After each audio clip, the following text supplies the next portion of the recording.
So today I want to talk about one of the most famous traitors in espionage history. I've read this story many times. It's the story of Kim Philby, one of the most famous double agents or penetration agents, depending on the version you read, ever in the history of espionage. He was British. He worked for the Russians for decades, and it's a fascinating story.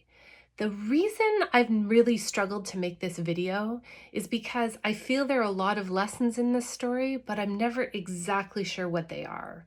So I want to hear your comments. To set the stage, Kim Philby, his real name was Harold, by the way, and how you get Kim from Harold, I don't know. So if you know, please do let me know. He gets recruited by the Russians in the early 1930s. Now, we have to put our minds back to what was going on in the early 1930s to start to understand his motivations, because he was very firmly anti-imperialist. He did not believe that the British way of doing things was the way to go. And you have to remember, in the 1930s, it was by no means clear that a lot of countries were going to go down the path of capitalism, right? Capitalism was on very shaky ground at the time, coming out of the Industrial Revolution, the exploitative labor practices. Now we're in the Great Depression. Nothing's trickling down, so it's by no means clear that capitalism is the way to go. Up pops this alternative called communism. But in the 1930s, remember, nobody knew what Russian-style communism was going to look like. Nobody knew at the time that it was going to become totalitarian. So this is the environment that he's in. He's anti-imperialist. He sees communism as the best and most reasonable alternative, and the country mainly practicing it at the time was Russia. So he decides to spy for the Russians. He doesn't do much in the 30s. He's a journalist, but during the war, he ends up working in MI6 or SIS, however you'd like to call it. And by the end of the war, he's in charge of the anti-communism unit within MI6. He's also, at one point, the main British liaison to the CIA stationed in Washington, D.C. So over his career in intelligence, he had access to unbelievable amounts of information about British and American anti-communist activities against Russia.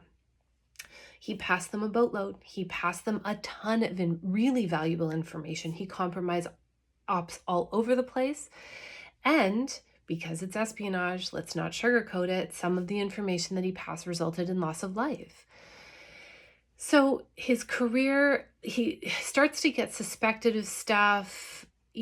Time goes on, journalist comes back, he's out of MI6, but basically by the early 1960s, it is revealed that he spied for the Russians against the British for decades.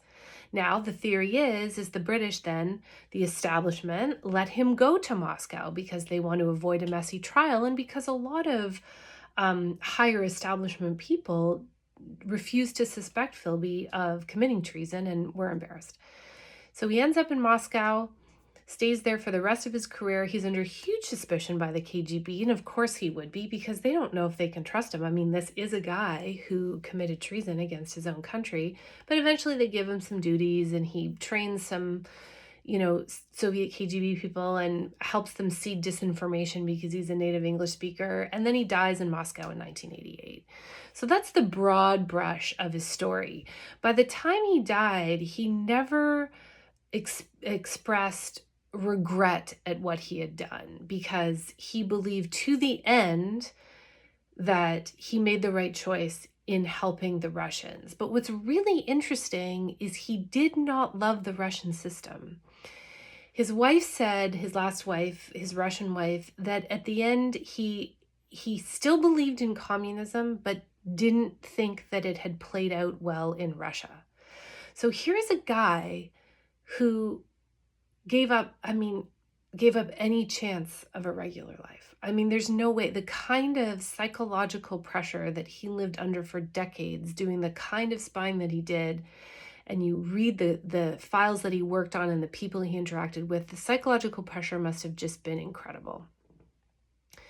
And he gives up any chance at a normal life to pass information for ideological reasons, and then finds out that the ideology that he was supporting didn't really do what he had hoped it was going to do.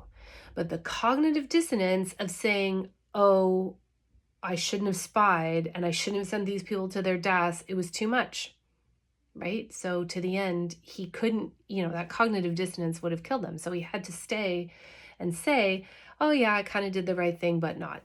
And by all accounts was very unhappy, had lots of problems with alcohol. And it just was this horrible, horrible life. And I never know what to make of this story. So I want to know, like, what are your conclusions from this story? Like, is it about be careful blindly supporting ideology? Is it be aware that, no way of running the world is perfect?